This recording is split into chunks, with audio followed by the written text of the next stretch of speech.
Reflux can affect things outside of your esophagus, like your throat, your lungs.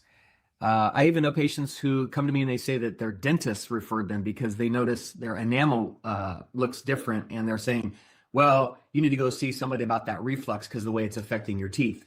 Some people, it's affecting their sleep quality.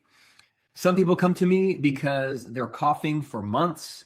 It's sort of this nagging, like kind of a cough. It doesn't really produce anything. It's not like when you're sick with the flu or a virus and you have phlegm in your throat. It's just like a dry cough like that, or you want to just clear your throat all the time, like just like something's there, but there's really nothing there.